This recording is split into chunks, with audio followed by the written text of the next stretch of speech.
What if one small decision by one small country just made it a target for the next major wave of drone strikes? That's exactly what's happening right now, and the man who made that decision might not fully understand what he just triggered for his own country.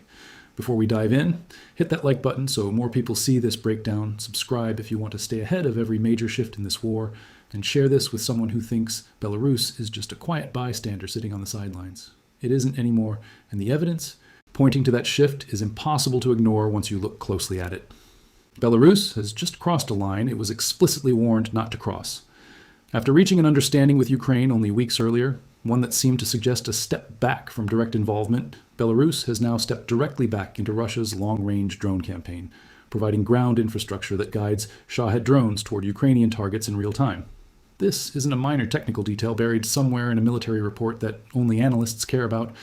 This is a direct, active role in helping Russia strike Ukrainian cities, and the evidence pointing to it is remarkably specific and hard to dismiss as speculation. The clearest signal came from a jet-powered, camera-guided Shahed strike against the Ukrainian city of Malin. When analysts traced the drone's flight path afterward, something stood out immediately, something that didn't fit the usual pattern of these attacks.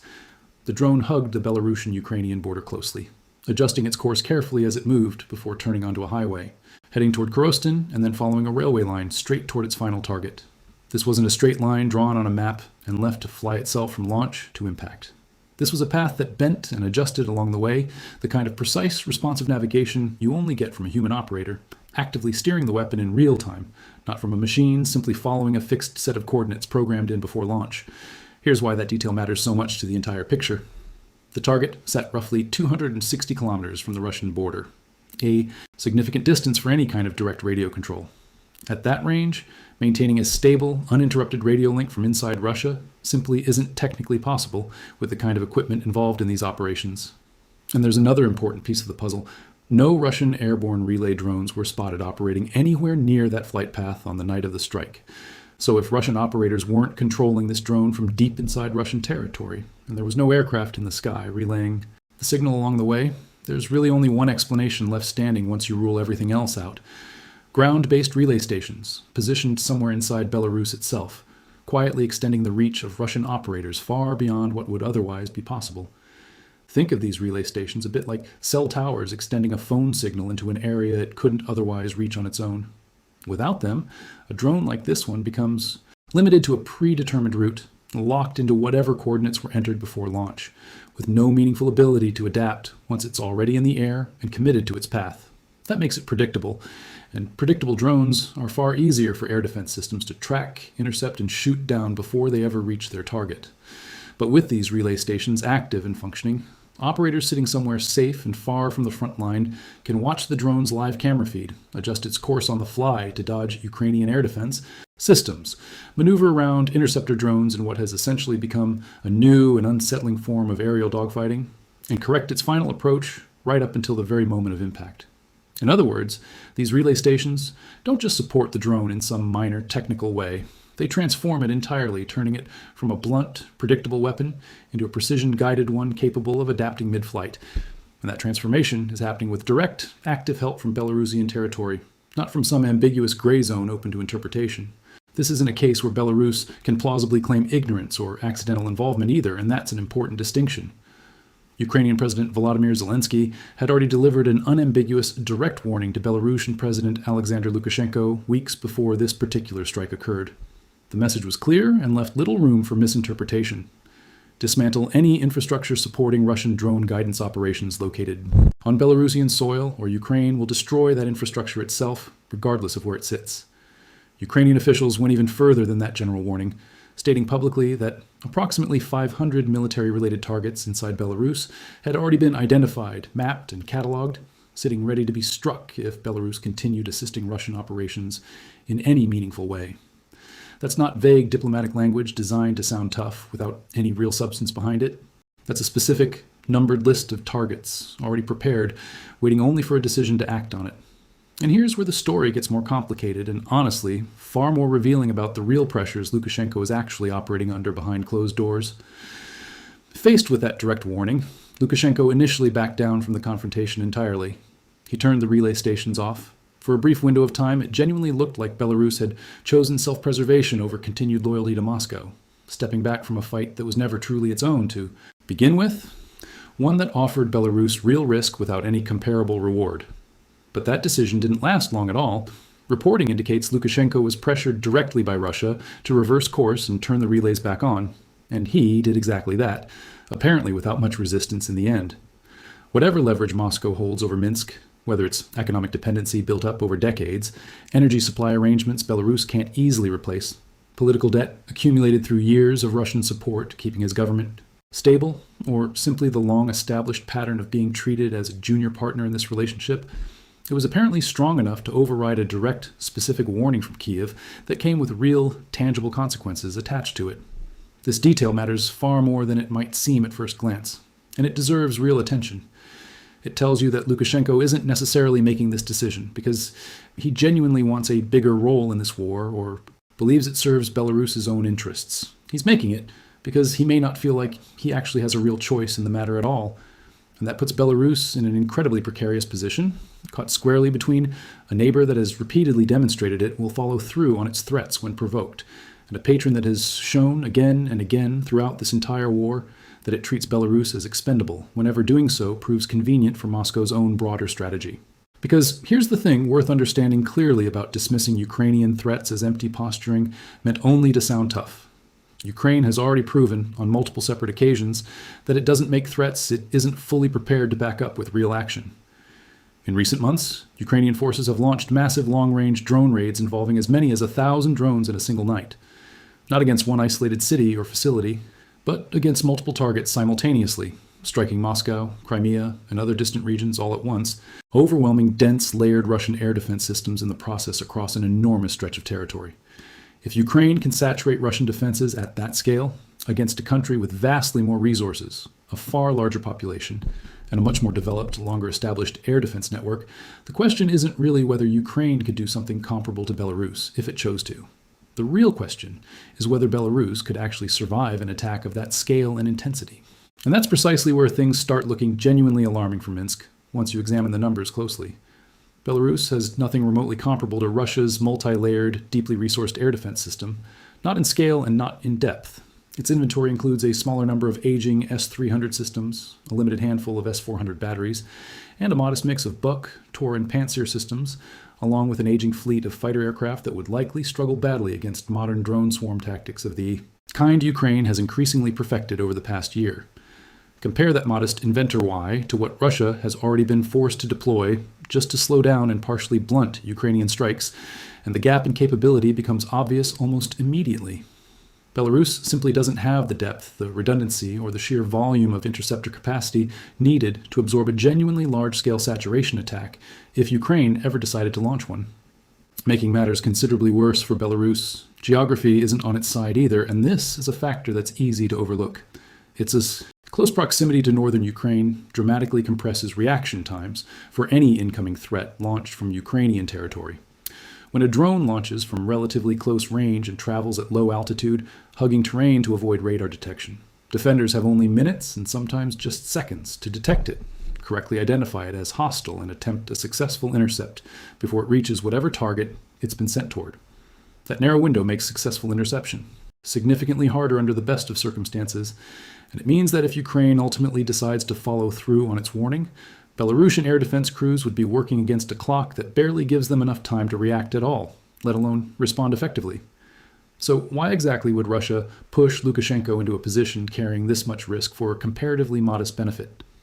This is where the analysis becomes genuinely interesting, because provoking Ukrainian retaliation against Belarus might actually serve Russia's own broader strategic interests quite well, even if doing so puts Belarus itself in serious and growing danger. Think carefully about what Russia stands to gain if Ukraine redirects even a modest portion of its long-range strike campaign toward Belarusian military and relay infrastructure instead of Russian targets. Every drone, every missile, every planned strike that gets aimed at a target sitting inside Belarus is one less strike aimed squarely at a target inside Russia itself. Every hour, Ukrainian military planners spend carefully mapping Belarusian infrastructure and planning potential strikes. There's an hour not spent refining and executing strikes against Russian refineries, fuel depots, and critical logistics hubs that Moscow desperately needs to protect. In that light, Belarus starts to look less like a genuine equal partner in this war and more like a shield, a convenient buffer positioned specifically to absorb pressure that would otherwise land squarely on Russian soil and Russian infrastructure. If Ukraine spreads its strike capacity thinner by adding Belarusian targets to an already long list, Russia effectively buys itself valuable breathing room, precious time to replenish depleted interceptor stockpiles, reorganize damaged and overstretched air defense networks, and repair the refineries and depots that have already taken heavy, sustained punishment throughout this entire campaign. From Moscow's perspective, sitting comfortably at a safe distance from any consequences, sacrificing a portion of Belarus's own security to relieve pressure on Russia's infrastructure, might look like a perfectly reasonable trade to make. From Minsk's perspective, however, it should look like exactly what it actually is, being deliberately used as a sacrificial buffer in someone else's war, with Belarusian citizens bearing whatever costs eventually follow. But there's a serious problem with this strategy from Russia's point of view, one that suggests it might not ultimately work out the way Moscow is currently hoping it will. Ukraine has far more tools available to it than simply drone strikes alone, and choosing to use one particular tool doesn't mean abandoning access to all the others sitting in its broader arsenal. The relay stations, command nodes, and supporting communications infrastructure located inside Belarus don't necessarily need to be destroyed through large, visible aerial attacks in order to be effectively neutralized. Cyber operations offer one clear alternative path forward, potentially disabling or corrupting these systems entirely without a single drone ever crossing into Belarusian airspace. Electronic warfare offers another promising avenue, jamming or spoofing the very signals these relay stations depend on to function properly in the first place. Sabotage and carefully planned special forces insertions represent yet another option available to Ukrainian planners, quiet, targeted, and far more deniable in ways that a visible missile strike simply isn't. This possibility matters even more given what Ukraine has reportedly been building behind the scenes over recent months. Ukraine is actively creating a dedicated cyber forces branch within its own armed forces, complete with specialized research infrastructure, designed specifically to support exactly this kind of covert, technically sophisticated work. That's not some minor side project tucked away in a budget line somewhere. That represents a deliberate, sustained, long-term investment in precisely the kind of capability needed to quietly dismantle a network like the one Belarus has just switched back on under Russian pressure. If Ukraine ultimately chooses this particular route instead of a direct military strike, it could degrade or completely disable Belarusian relay infrastructure without spending a single long-range drone or missile on the effort, preserving those far more valuable assets entirely for continued sustained pressure against targets sitting inside Russia itself. This is really the key insight buried inside this entire unfolding situation, and it's worth sitting with for a moment. Ukraine doesn't actually have to choose between punishing Belarus for its renewed involvement and continuing sustained pressure on Russia at the same time. It can pursue both goals simultaneously, using entirely different tools suited to each specific problem it faces. The overwhelming majority of Ukraine's drone campaign can continue targeting Russian oil facilities, logistics hubs, and military infrastructure, exactly as it already has been doing for months, while Belarusian support for Russian operations gets quietly degraded through covert means that don't require diverting a single major strike asset away from the primary Russian front. Rather than facing a binary choice between two separate adversaries, Ukraine holds a genuinely wide toolkit of complementary options, fully capable of operating in parallel, applying meaningful pressure everywhere at once, rather than being forced to pick one front over the other. And that underlying reality should genuinely worry whoever is currently advising Lukashenko behind closed doors in Minsk, because it means Russia's hoped-for strategy, drawing Ukrainian attention and limited resources away from Russian territory by dangling Belarus as an appealing alternative target, might simply fail to deliver the relief Moscow is currently counting on receiving.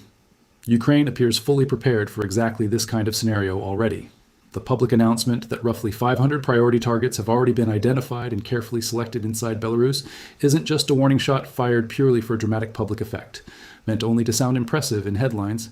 It's concrete evidence of extensive contingency planning that was clearly already well underway long before any actual retaliation became strictly necessary, the kind of methodical, careful preparation that strongly suggests Ukrainian military planners have been thinking through this exact possibility for quite some time now, waiting patiently only for Belarus to make the mistake it now genuinely appears to have made.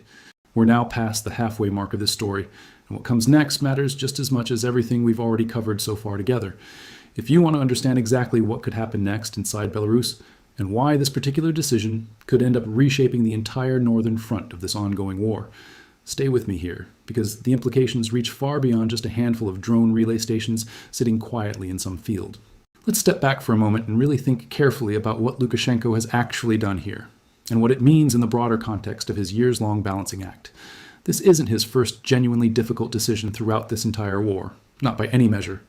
Since the very beginning of the invasion, he has walked an extremely careful, deliberate line, allowing Russian troops to stage from Belarusian territory during the opening phase of the war, while stopping consistently short of committing actual Belarusian soldiers directly into combat inside Ukraine itself.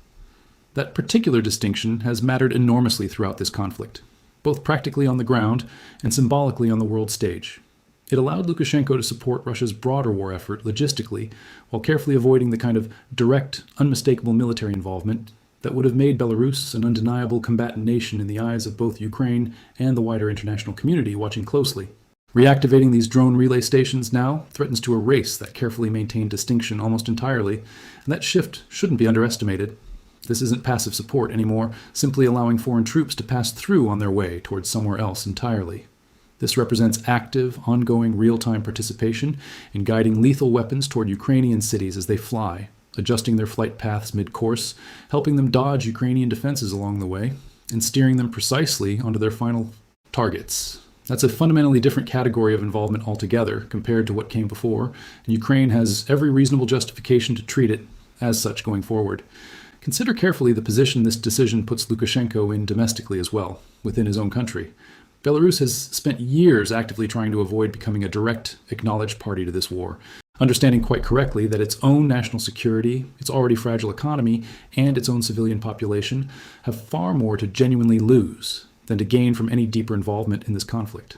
Ordinary Belarusian citizens certainly haven't voted for this level of increased exposure to potential Ukrainian retaliation.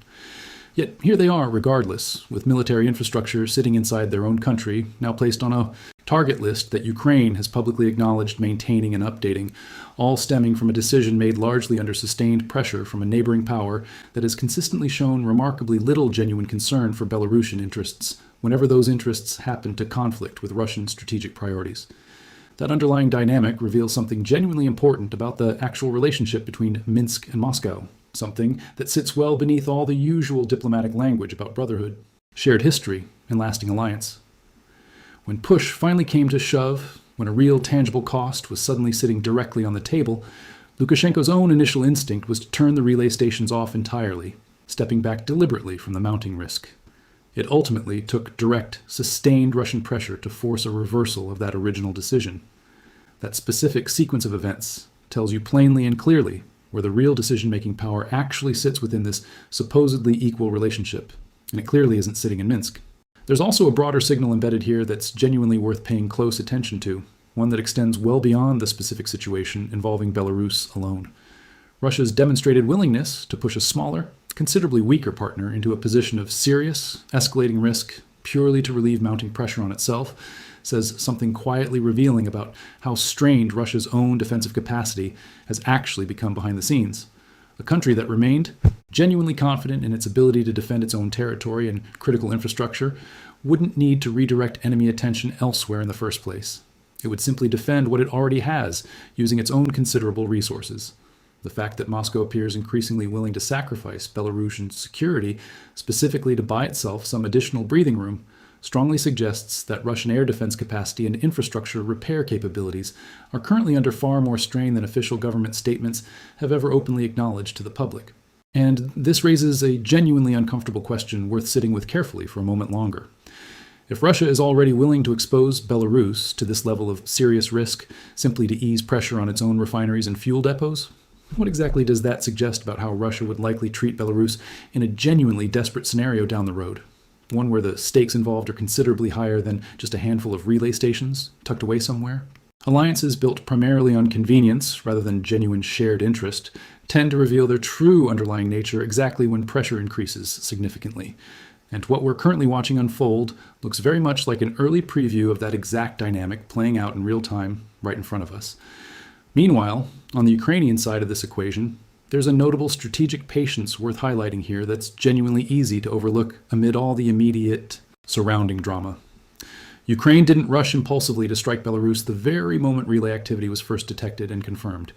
It issued a clear, specific warning first, gave Belarus a genuine, real opportunity to comply fully, watched carefully as Lukashenko initially stepped back from the brink, and has now watched him reverse that same decision under obvious outside pressure. Throughout this entire unfolding sequence of events, Ukraine has managed to maintain the strategic initiative without needing to fire a single shot at Belarusian territory even once.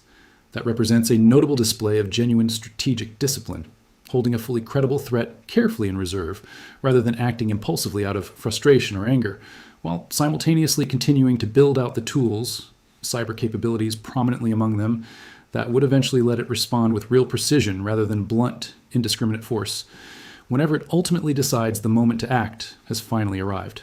This pattern matters considerably because it strongly suggests Ukraine's eventual response, whenever it does finally come, is unlikely to be some chaotic, indiscriminate strike launched in anger. It's far more likely to be calculated, carefully targeted, and specifically designed to disable the relay infrastructure directly responsible for guiding these drones, without necessarily escalating into a much broader confrontation that neither side genuinely wants to see unfold. That particular distinction matters enormously for how this entire situation could realistically continue to unfold from this point forward. A precise, carefully targeted strike against relay infrastructure sends an unmistakable message, without necessarily dragging Belarus into a full-scale war it never truly wanted.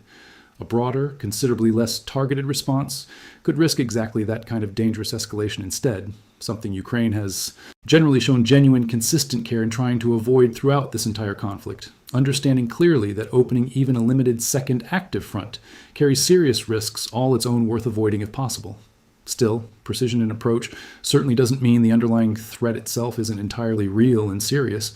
A targeted cyber operation or a carefully planned covert sabotage effort against Belarusian relay infrastructure would ultimately carry the same underlying message, as a direct missile strike would. Continue actively assisting Russian operations, and there will inevitably be real consequences, delivered in whatever specific form ultimately proves most effective given the circumstances. And unlike a visible missile strike, a quiet, covert cyber operation offers Ukraine one additional meaningful advantage worth noting: genuine deniability, along with the practical ability to disrupt Belarusian infrastructure repeatedly over time without ever having to escalate into the kind of highly visible military confrontation that would ultimately force a much harder Belarusian or Russian response in return. So where does all of this genuinely leave Lukashenko standing right now? He's currently standing in a position with no comfortable options remaining available to him. Turn the relay stations off again, and he risks further alienating Moscow at a moment when Belarus depends quite heavily on continued Russian economic and political support just to keep his own government stable and functioning. Leave them running as they currently are, and he keeps Belarus firmly positioned squarely on Ukraine's active target list, with hundreds of already identified sites and multiple distinct methods of potential retaliation that Ukraine could employ at a time entirely of its own choosing. There simply is no version of this particular decision that leaves Belarus genuinely safer than it was before this entire episode first began unfolding. Whichever direction Lukashenko ultimately chooses to move in, he's now navigating a situation largely of his own making, one where genuine initial caution was apparently overridden entirely by outside pressure he either couldn't effectively resist or chose not to resist when it truly mattered most. What makes this whole unfolding story genuinely significant isn't just the specific technical detail surrounding drone relay stations, interesting as that particular detail certainly is on its own merits. It's what this entire moment reveals about the fragile, deeply unequal nature of the alliance existing between Minsk and Moscow, and about how remarkably quickly a country can shift from cautious bystander to active, identified target once it agrees to play even a small role in someone else's war effort. Belarus spent years genuinely trying to walk a careful, deliberate line between supporting its considerably more powerful neighbor and simultaneously protecting its own national security interests.